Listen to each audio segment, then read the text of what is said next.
इतिहास के सबसे बड़े बचाने वाले पर एक सवालिया निशान है। एक ऐसा विरोधाभास जो सदियों से गूंज रहा है, वह जिसने सबको बचाया पर खुद को नहीं।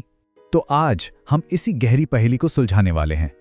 तो सवाल सीधा सा है, ये एक बहुत ही लॉजिकल चुनौती है जिसका एक साफ जवाब होना चाहिए। आखिर ये सवाल तो यीशु के बचाने की शक्ति के दिल पर ही चोट करता है।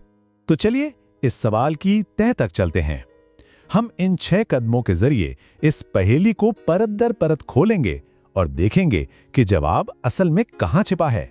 सबसे पहले ये समझना बहुत जरूरी है कि ये सवाल कोई नया नहीं है। इसकी जड़ें इतिहास में इतनी गहरी हैं कि हमें 2000 साल पीछे जाना होगा। पता है सबसे हैरान करने वाली बात क्या है? ये सवाल आज के किसी आलोचक ने नहीं बनाया है। ये तो शब्द ब शब्द वही ताना है जो 2000 साल पहले क्रूस के नीचे खड़े लोग कस रहे थे। इस पूरी बहस की जो नींव है वही असल में गलत है।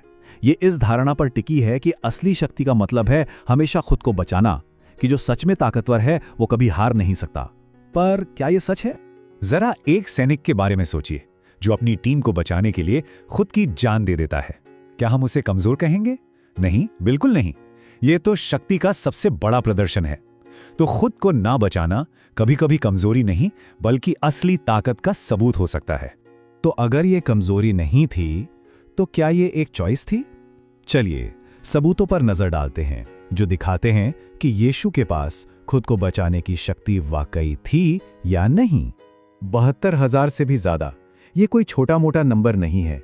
ये उन स्वर्गदूतों की सेना थी जो यीशु के सिर्फ एक इशारे का इंतजार कर रही थी। ये असीम शक्ति थी जो उनके पास थी। और इसका सबूत खुद यीशु के शब्दों में मिलता है। उन्होंने साफ कहा था, क्या तू समझता है कि मैं अपने पिता से विनती नहीं कर सकता और वह तुरंत स्वर्गदूतों की 12 पलटन भेज देगा? उन्होंने उस शक्ति का इस्तेमाल न करने का चुनाव किया। और बात सिर्फ स्वर्गदूतों की नहीं थी। उन्होंने अपनी जान के बारे में कहा, कोई उसे मुझसे छीनता नहीं बल्कि मैं उसे अपने आप ही देता हूं। ये लाचारी की नहीं बल्कि पूरे अधिकार और कंट्रोल की भाषा है। और देखिए, ऐसा पहले भी हो चुका था। एक बार जब एक गुस्साई भीड़ उन्हें चट्टान से गिराने ही वाली थी तो वे बस उनके बीच से होकर निकल गए। इससे यह बिल्कुल साफ है कि क्रूस पर उनका होना कोई हादसा नहीं बल्कि एक सोचा समझा इरादा था। तो अगर उनके पास शक्ति थी और ये कोई हादसा नहीं था, तो फिर सवाल ये उठता है कि आखिर ये सब क्यों हुआ? जवाब एक ही है, ये एक मिशन था। कल्पना कीजिए, जो कुछ भी क्रूस पर हुआ उसकी भविष्यवाणी 700 साल पहले ही कर दी गई थी, एक एक डिटेल के साथ। ये किसी गलती की तरफ नहीं बल्कि एक बहुत बड़ी सोची समझी योजना की ओर इशारा करता है। इतनी सटीक भविष्यवाणी कोई इत्तेफाक नहीं हो सकती। तो यीशु के सामने एक बिल्कुल साफ चुनाव था। या तो वे खुद को बचाते और इंसानियत अपने गुनाहों में फंसी रहती, या फिर वे क्रूस पर जाकर इंसानियत को बचाते। उन्होंने खुद के ऊपर इंसानियत को चुना। ये एक जानबूझकर किया गया बलिदान था। लेकिन यहां एक और गहरा सवाल है। जब हम बचाने की बात करते हैं तो हमारा असल में मतलब क्या है? क्या इसका मतलब सिर्फ जिस्मानी खतरे से बचना है? बाइबल के अनुसार बचाव का मतलब सिर्फ शारीरिक सुरक्षा से कहीं कहीं ज्यादा बड़ा है। इसका मतलब है पापों की माफी मिलना, परमेश्वर से हमारा टूटा हुआ रिश्ता फिर से जुड़ना और मौत पर हमेशा के लिए जीत पाना। यह एक रूहानी और हमेशा का बचाव है। और इसका सबसे बड़ा सबूत तो उसी क्रूस पर मौजूद था जब यीशु ने अपने बगल में मरते हुए चोर से कहा, आज ही तू मेरे साथ स्वर्गलोक में होगा। तो उन्होंने दिखा दिया कि उनकी बचाने की शक्ति मौत के भी पार काम करती है। उस चोर को समझ आ गया था कि असली बचाव क्रूस से उतरना नहीं बल्कि स्वर्ग में पहुंचना है।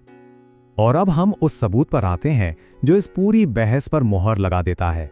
एक ऐसी घटना जो सब कुछ बदल देती है, पुनरुत्थान, यानी मौत के बाद जी उठना।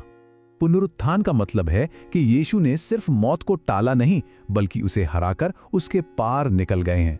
जरा सोचिए, एक ऐसा बचाने वाला जो अपनी ही कब्र से जिंदा बाहर आ जाए, वो उस बचाने वाले से कहीं ज्यादा शक्तिशाली है जो सिर्फ मुश्किल से बचकर भागता है। तो अब इन सभी सबूतों को एक साथ रखकर देखते हैं और उस मूल सवाल पर आखिरी और निर्णायक बात करते हैं। तो चलिए देखते हैं। दावा था कि वे शक्तिहीन थे, पर सच यह है कि उनके पास 72,000 स्वर्गदूत थे। दावा था कि मौत उन पर थोपी गई, पर उन्होंने कहा, मैं अपनी जान देता हूं। दावा था कि वे असफल हुए, पर उन्होंने 700 साल पुरानी भविष्यवाणी पूरी की। और दावा था कि वे मर गए, पर वे तीसरे दिन जी उठे। एक एक करके हर दावा सबूतों के सामने ढेर हो जाता है। इसलिए क्रूस यीशु की बचाने की शक्ति को नकारता नहीं है, बल्कि क्रूस ही वो तरीका है, वो काम है जिससे इंसानियत को बचाया गया। यही इस पूरी बहस का दिल है। और जानते हैं, बाइबल खुद इस बात को मानती है कि ये थोड़ा अजीब लग सकता है।